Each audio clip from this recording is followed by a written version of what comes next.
Yeah, it's probably not probably, it's our biggest game. It's our biggest win this conference. Appropriately, pang pitong panalo namin. Yun, hinahabol talaga namin makapitong panalo kami. Pero it took us all the way to our last game to get our 7th win. It also avoided a playoff for us. Pag natalo kami dito, may playoff pa kami kalaban namin Magnolia. So, ayaw na namin mag-playoff. Kaya sabi ko, ibuhos nyo na rito sa laro na to yung lahat ng kakayanan natin para at least even tayo pagdating ng quarterfinals. No? Even tayo sa makakatapat natin. And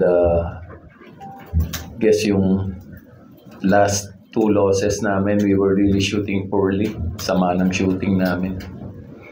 Pero ngayon, ano kami, more than 50% sa 3 points. Si Anton, halos hindi nagmimintis. So, you have to play a near-perfect game to beat TNT.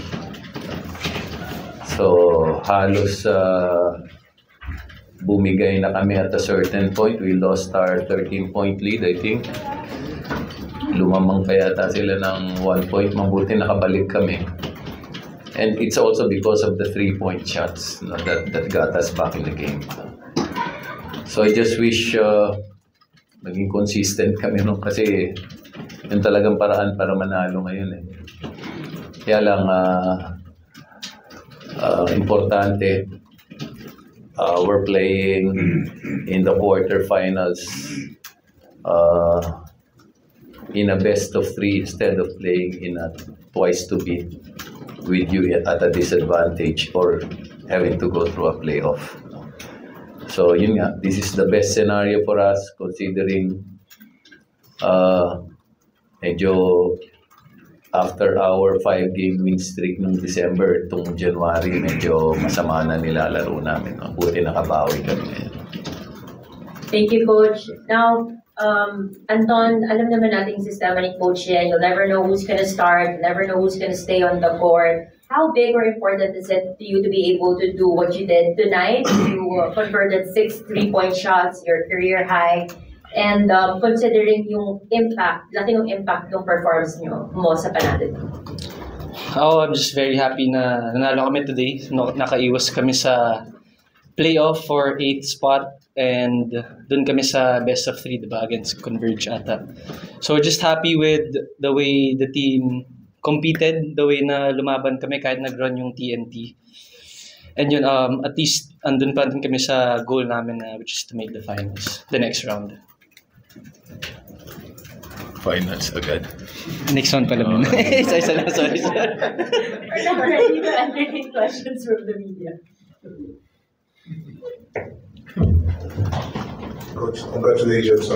This win you get yung number 6 seed, then you play you Converge in a best of 3 series. Converge obviously, nilalaro nila. Just your thoughts on that intriguing matchup.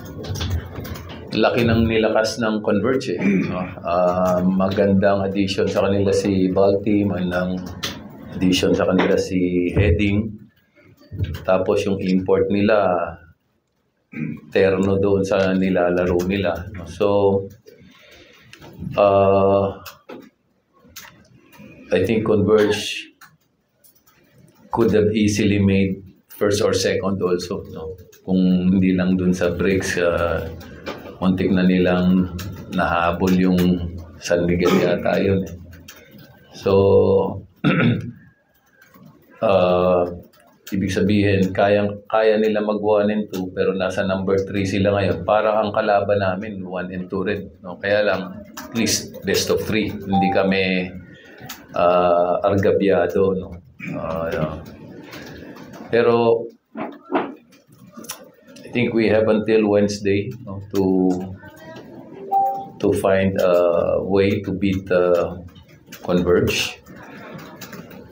Nung last game namin against them, tinambakan nila kami.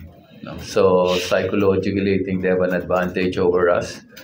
But we'll try to find a way, to overcome that advantage. At pagdating naman ng quarterfinals, 0-0 na lahat eh. Ibig sabihin, you can throw your previous record and whatever you've achieved outside of the window, and everybody starts on an even slate. No? So, yun nga, we just achieved our objective, and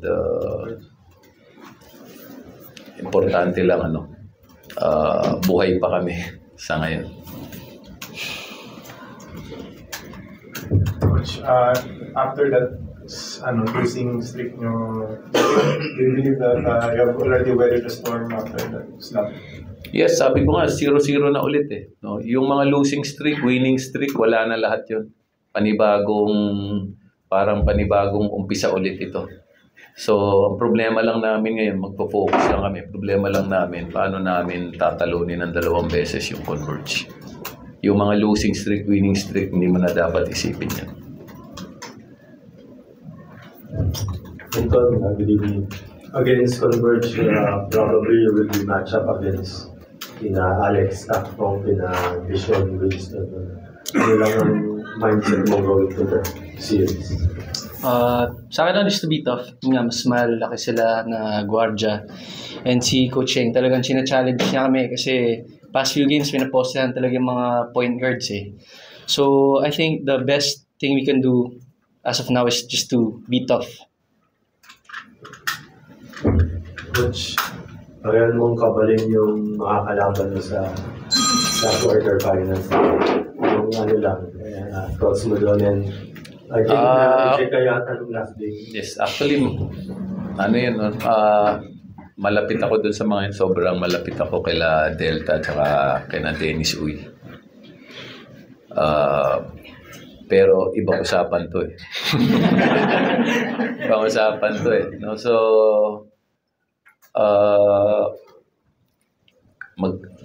parang pamilya sila. Parang pamilya. Pero pagdating sa ganito, siyempre mauuna muna yung interest ng Rain or Shine. Laban-laban talaga to. Thank you. And that concludes our post-game press conference. Congratulations.